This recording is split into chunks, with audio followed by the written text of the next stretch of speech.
This RBCN production is sponsored by Game One and LJ Archambault. Get with LJ for any and all of your program's merch needs. You will not find a more capable, loyal, punctual, and honest sporting goods salesman than LJ Archambault. I can most certainly vouch for Game One and LJ, as I have been a client of theirs for nearly 2 decades. Contact LJ at Game One and you will thank me later. At Game One, it's always game on. Derek Sheridan from Rust Belt Basketball Coaches Network. Thank you for joining us tonight. We are so lucky to have the defending NCAA Men's Division III National Champions head coach, the Trine Thunder head man, Brooks Miller, joining us tonight to talk to us about how his Thunder season has gone. Coach Brooks, thank you so much for joining us. You bet. Thanks for wanting to know what's been going on. I appreciate it. So, now, always fun to join you. And, you know, a lot of the guys that you're involved with here with the Rust Belt stuff, great people, a lot of people that have helped me along the way. So anything we can do in a conversation that may assist someone down the line, or actually just, you know, I'll be a little selfish here, just kind of spitting my own thoughts out to you kind of helps me a little bit with therapy. So I appreciate the opportunity to do that. Well, I appreciate that. A lot of people have been on my tail for the last 3 to 4 weeks about getting you on the show. And what I've been telling them is your schedule is an absolute grinder. It worked out that we could do this tonight, thank goodness. You've got an awful lot of people from not just the great state of Indiana, but a lot of people from all over the Midwest who are genuinely interested in what's going on with Trine basketball. Yeah, you know, the run we were able to make last year, great players from all over the Midwest. We had 2 great players from Detroit, Michigan, 2 of the first guys we've ever had from Detroit. So it was awesome having them a part of our program, Cortez and Fred Garland, the late Fred Garland, but met a lot of great coaches over in Detroit because of him. Roosevelt Green, a Toledo guy originally, was a coach at Mumford for a while. I built a little relationship with him, but it is nice to have the following that we have. I think a lot of people respect our players and how they play and how they work together. It's something I really respect about them and their willingness to share the basketball and then defensively kind of work as a unit to keep the basketball from getting into the paint or going into the basket.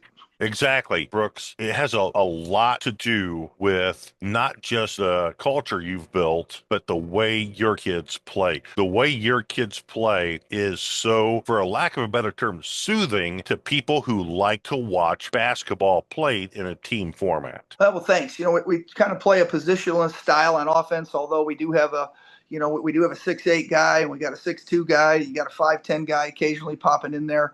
But really, they're all the same position. When we run motion, we do our best to run what we call a true motion. I know a lot of people run motion and say they run motion, but everybody's a screener, everybody's a passer, everybody cuts, and we just really try to identify those roles. But the most important thing, I think, offensively that we really focus on, even at halftime, any adjustments that we make at halftime, we keep track. I have one coach in charge of keeping track of possessions that touch the paint, keeping track of possessions that get to what we call 3 sides or 2 reversals. And then we keep track of both. How many often do we get it to 3 sides and a paint touch? And then most importantly, how often do we do neither of those things, and what are our shooting percentages? So we really try to get the guys to buy in that way, and the numbers never lie. I think we are scoring 17% of the time when the ball does not touch the paint and is not reversed. But we are scoring 72% of the time when it gets reversed twice and touches the paint. And when it just touches the paint, again, very similar numbers to last year. We're scoring at a 64% clip. Then we also do have a category we call home runs, which is our jump shots that we practice and that we work on. Back screen, pop, catch and shoot, in transition, rhythm shot for the right type of guy, step in threes that we count as home runs. And I think we're about 54 to 56% on home runs. So that's really important. And then defensively, we keep the ball out of the middle. So very rarely do we ever go over the other team's plays. Very rarely do we even have plays. We have entries into the offense. We are working on a couple different things. Our team has changed quite a bit this year, either due to loss, injury, or just a great addition. to the lineup. Right now we have Cam Alls from Central Catholic High School, who's just done a tremendous job his 3 years kind of being an unsung hero for us on 320-plus win teams and a national championship team.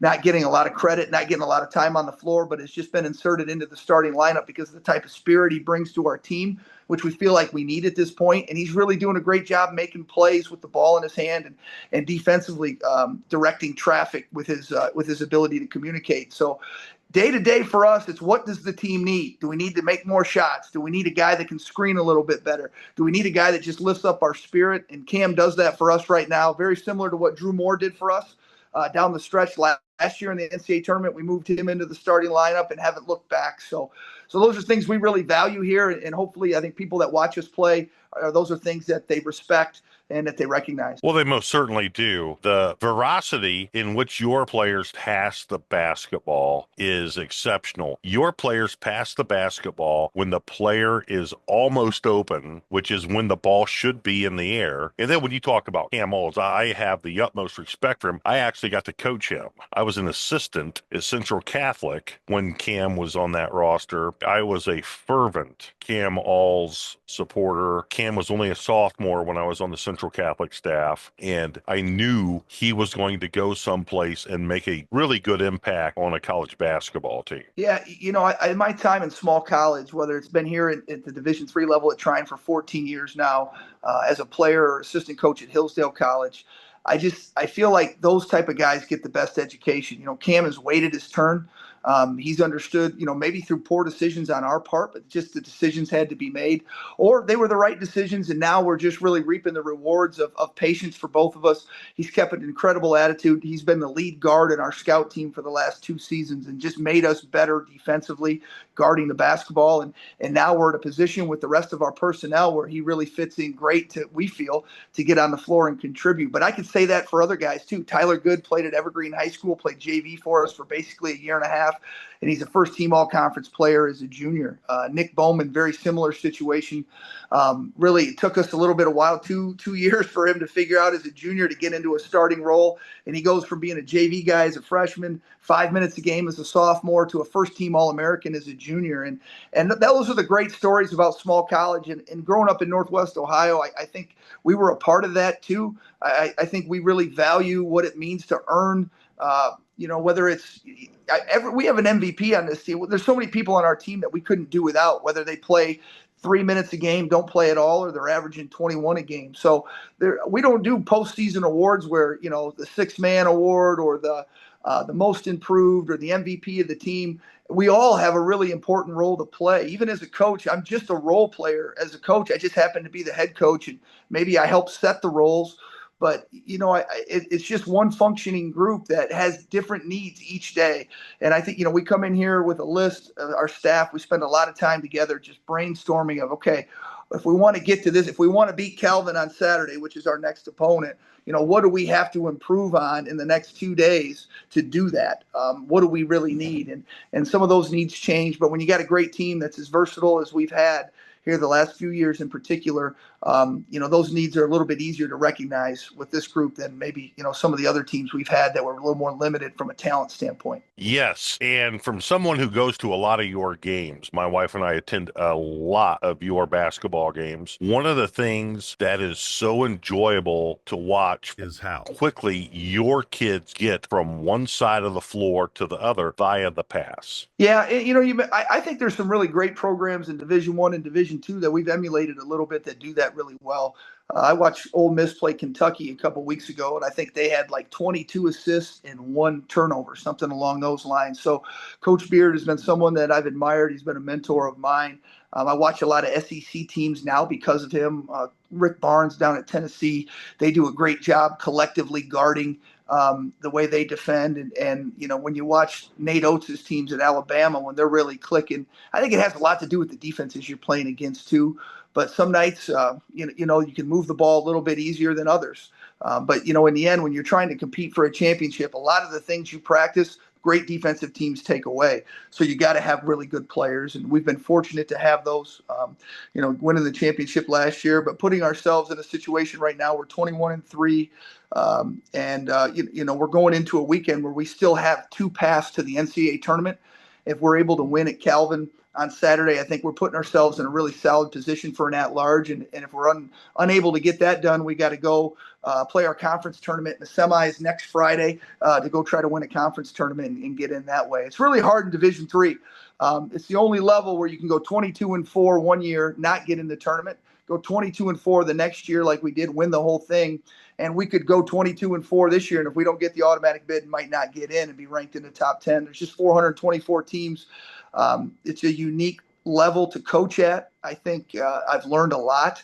One of the things that, I think in high school, well, I have so much respect for high school coaches too. Sometimes at our level or your level, you got to pick your deficiency. What do we want to coach around? What do we think we can, what do we think we have to avoid to get to where we want to go, depending on the group? And we make a lot of adjustments year in and year out based on the type of team we have. So, it's exciting from a coaching standpoint, but it's also, it's just a little more challenging, but it's fun. That's what makes it fun. And again, we've had a lot of support here to do what we've done, the 320-win seasons now in a row, and obviously hoping to continue this one. It's more than just the culture of basketball. It's the culture of Trine. It's our leadership here, our president, Dr. Brooks, our board of trustees, Rick and Vicki James leading the way there. Rick is our chairman. So really fortunate to be a part of a program like this that believes in winning and believes that winning is part of the education. It's not just playing the game, and we want to do that, but there's a way to play the game that gives you the best chance to be successful, and we get a lot of support to do that here at Trine.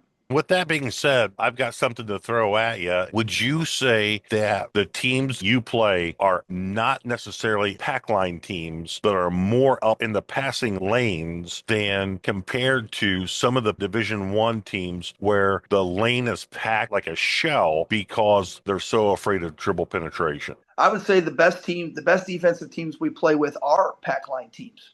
They're, the teams up in Wisconsin, that's like a cult up there. And I've been studying it a lot. We try to keep the ball out of the middle, as I mentioned earlier. So we do a lot of rotating from that standpoint, from the baseline and the weak side, which really affects our rebounding. But I'm leaning more, I'm studying more and more. We're playing those Wisconsin schools of thinking of different ways to play and having a lot of respect for how they do it. Hope and Calvin in our league are extremely physical teams. I played for Coach Saul at Hillsdale College. He recruited me there. He's been the head coach at Calvin. They just locked up our conference title this week. So we finished second. They were able to beat us here at our place. They've won 3 in a row. We shared it with them last year. They went to the Elite 8. We won the whole thing. So I've learned a lot from following them, but just real physical. Hey, I got you got him. Let's keep him out of the paint. So I'm not an analytic guy when it comes to offense, and I would never consider myself a great offensive coach, even though we've led the league in scoring the last couple of years. A lot of that has to do with the players we got, I think. People that say, well, the mid-range shot is a terrible decision to take. You should never take a mid-range shot. Well, try scoring against Hope or Calvin with the last 10 minutes of the game. That's what you're going to get. You better have guys that can score and create plays from 15, anywhere from 6 to 15 feet. I think it's the same thing at the highest level as well. I watched Villanova play. They're going off 2 feet when Jay Wright was there for a reason. It's because they get the ball anywhere from 6 to 8 feet. That's where the game is decided. Yeah, we'd love to get to the rim. And I think against bad defensive teams or middle of the road to bad defensive teams, yeah, you should only take step-in, open rhythm threes and shots at the basket. But when you play against a really great defensive team, I think it's really difficult to score in those spots. You have to be creative and get flashes to the free throw line, shot fake, pass fake. Those are things that really help you beat those teams. But I think there's a lot of different ways to win in basketball. There's a lot of different ways to guard. And it's really been unique. And I've enjoyed my experience coaching against all these great coaches, especially in the NCAA tournament. And we've learned a lot from Hope and Calvin since I've been here. They were kind of those were the two programs under Coach Vandestreet for a while, and now Coach Mitchell at Hope. We've put ourselves obviously in at least that category. But we've learned a lot of how to score and how to defend and what you have to do at this level to be successful. So we learn from all levels. I go to high school games, and I'm taking notes all the time. Wow, that was a really great switch there on the drive. I've talked to guys quite a bit after games, different things that they do that I think are unique that we could use at our level. Well, that's one of the things everybody respects about you is you are the consummate learner. You've worked for Coach Knight. You've worked for a lot of great coaches. And you're talking about some recent games you've seen. I made a note of this. One of the guys who was a really great advocate for Northwest Ohio basketball when he was at the University of Toledo under Coach Kowalczyk was Ryan Peden, who's now at Illinois State. His team played last night against Bradley and had no turnovers in the entire first half. Wow. And ended up pulling the upset off. Here's the note I made. More so than his team not having any turnovers in the first half, they listed their points per possession. And by my statistics from the home games at Trine I go to, your team, just at the games I've been at, are scoring 1.8 points per possession, which is off the rail. Danny's Cafe, located in beautiful Rossford, Ohio, is the ultimate pre- and post-game location. RBCN is a supporter of small businesses, and Danny's Cafe is one of our favorites. The University of Findlay basketball legend Brad Morrison has created an establishment that not only offers the best food in Northwest Ohio, but also the best environment to watch and support your favorite high school, college, and professional teams. The only place I've ever seen with more flat screen TVs is Costco. Plus, the service at Danny's is unreal. If you're looking for a clean, friendly, and upbeat place to hang out and enjoy life for a while, check out Danny's Cafe, located directly across the street from Rossford High School. Well, I don't know who you watched us play, but those must have been two pretty good games or a couple games that you were at. I will tell you right now, I think, us and Calvin right now are 1-2 in our conference. I think they are third or fourth in the country in points per possession in transition. And I think we're either third or fourth. We're kind of flipped there. We've done a really good job in transition. A lot of that has to do with our defense. Our half-court offense really needs a lot of work. We haven't had a great ball handler. We haven't had a lead ball handler, I guess is the way to put that this year. And I think Cam Alls has kind of developed into that. So I'm really excited here moving forward with him. We had Cortez Garland last year, who was an All-American for us, was our lead ball handler. And we just felt like in the half court, we've been struggling this year because of that. So I'm excited to get Cam into that role. He's had the last two games, I think he's had 12 assists and 0 turnovers for us against Olivet and on the road against Kalamazoo. So I think, we're looking forward to that. Let me tell you something else, too. I was at Warsaw versus Northwood about 3 weeks ago, two great coaches. And Warsaw did a really good job of limiting their turnovers.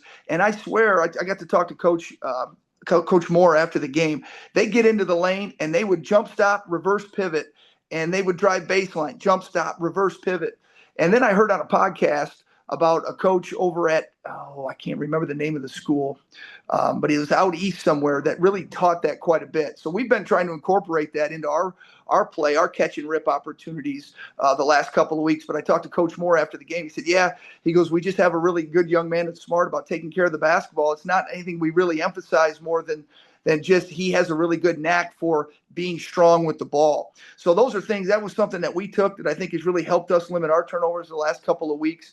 But I just think when you're watching basketball, there's always something that you respect about the other team that you always can think about, maybe not incorporating with the current team you're on, but something taking notes that you can utilize down the road. So, and I always love watching basketball, whether it's Northwest Ohio, up here in Northeast Indiana, and the athleticism and the talent level around suburban Indianapolis and urban Indianapolis is just so fun to watch. Those schools are so big down there, 4,000 or 5,000 kids at a school. You got to be a great player just to be on the team. So it's just fascinating. And I love, the stuff that you're doing here, it helps us out, even me in this situation. Being a head coach for 14 years, I'm always learning something every day. Well, thank you. I also got to throw this at you. How about the upset that Portage poured on Crown Point last week? Crown Point was number 4 in the state of Indiana, and Portage went and upset them. And Portage, their head coach, Brian Klaus, and this is going back a million years, was my junior varsity coach when I was coaching in Northwest Indiana. And what you just said really resonated with me. The basketball in the northern half of Indiana is just outstanding. Now, Southern Indiana basketball is outstanding as well. They have their own coaches association, the HBCA, and it's really good. Coaches who you aforementioned, and then when you throw in Mike Hackett at Munster or Brian Klaus at Portage, Clint Swan at Crown Point, those coaches, if they were in any other state, they would be hailed as probably the best coaches in their state. And Angola this year is having a great year. Yeah, they are. It's been a lot of fun to follow, doing this now for as long as I have, just the relationships you build with coaches, because nobody really understands what you're going through except other head coaches or people that have been head coaches before, because whether it's the good times or the bad. My dad was a farmer, a small farmer at that. I think we had about 400 acres, and we had about anywhere from 60 to 100 head of hogs when I was growing up at different levels. But it was coaching is kind of like farming. There's so much out of your control. All you can do is do everything you can to put the odds in your favor. You want to have, my neighbor in Texas, when I was down there in Lubbock, it was me and Coach Beard lived across the street. We had this other guy we called neighbor, his name's Botwell, but he was neighbor to us. He said, "You know what, young man, you want to have a nice lawn? Buy nice equipment." And I remember all the time my dad used to spend fixing equipment because we never bought anything new. It was small farm, so you got something different. But, you get somebody injured, you're out, you're down, you're really relying on the weather a lot of times. You're pacing up and down, begging for rain or hoping for it to stop. So I thought there were a lot of parallels with how I grew up in farming and coaching, and still wondering why I just don't go hop on a mower and work here at Zollner Golf Course, for 8 months a year. But head coaches understand the ups and the downs, and even when you're up, you're just waiting for the drought. You just know something could happen. But you just got to keep plugging along, and what you learn from that and the relationships you can build from sometimes being at your lowest and sharing some of those moments at your highest points, like we were last year. There's just really unique relationship building. And I've just been real fortunate to be around a place like this at Trine where again, winning is important. And the people we've been able to meet and come into contact with being in this location, whether it's watching high school basketball or scouting other teams that we're playing in Division III, or just turning on the TV and watching guys play. Coach Izzo letting us come up to practice at Michigan State. Coach Kowalczyk at Toledo has been very, very kind to me throughout my career. We have one play called Toledo baseline out of bounds. We got another sideline out of bounds play called Rocket. So, all those little things that come into the coaching profession, it's quite an experience. It's definitely a brotherhood. I said in a podcast last week, the older guys who brought me into this game referred to the coaches who were, as they would say, both feet in the boat. They're in the life. Those guys are in the life. They are in the life. Invested 100% in the game. I do believe that is still a thing. Yep, it's. I don't think it ever leaves you, especially when you, with the players that you're associated with and everything else. It's quite a fraternity, like you said.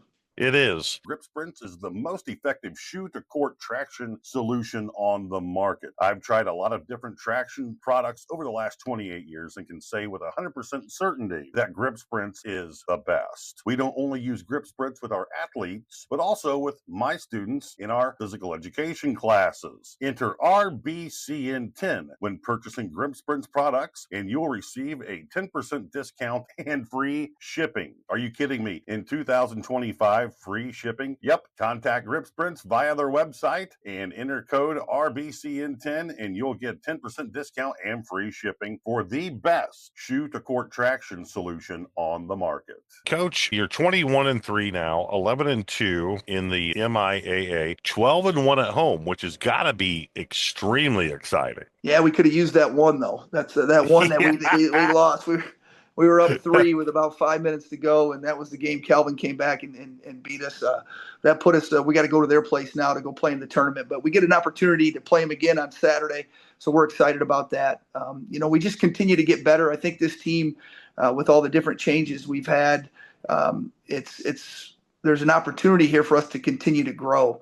We added Grant Paul back to our roster at Christmas time. He's from Sylvania Southview, had a great career for us our first 3 years, helped us a big part of our championship team last year, and then was going to take the year off to work on his CPA in school, had a lot of things going on in the summer. And I just kept gnawing at him all year long. Are you sure you want to do this? Are you sure you want to do this? And we weren't guarding as well as I felt we could guard in the first half of the semester. And luckily, we were able to talk him back out coming back out onto the team in December and being a part of our team.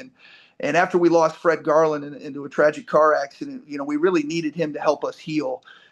He was really close with our group and still is.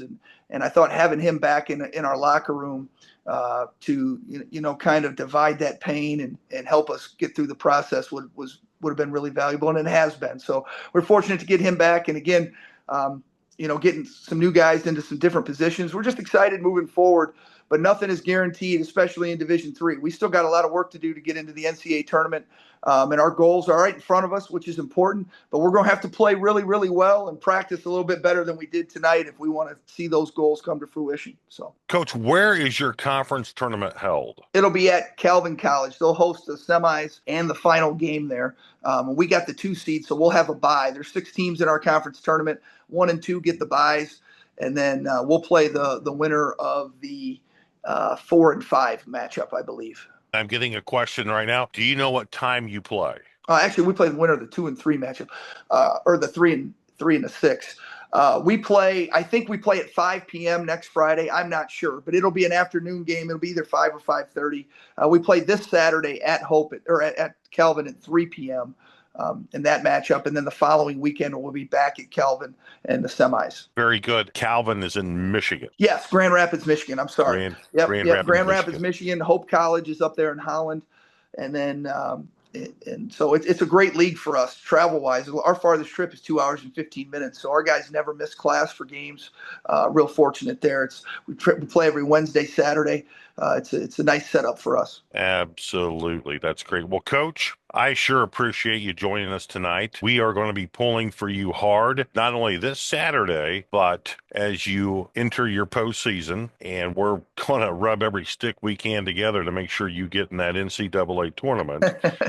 Here's the deal, and I'm looking at my phone now as I get another question, and I want to cut this off with this. When you get into the NCAA tournament, we're going to ask to have you back on and talk to us about what it's like to be in the NCAA tournament and what your thoughts about who you will face are. Well, great. I hope we have that call. We're working hard at it. We're going to do our best, but we're really right now just locked into having a great preparation day tomorrow, going into our last regular season game. And we know if we can take care of business and then continue to work and get better, that we'll have a great opportunity ahead of us to continue our season. You've got nobody that's going to root for the Trine Thunder and Brooks Miller more than the person you're speaking with. Well, thank you very much, Coach. I appreciate it. Absolutely. Coach, thank you so much for joining us tonight. Godspeed. Thank you. Appreciate it, Coach. Thank you.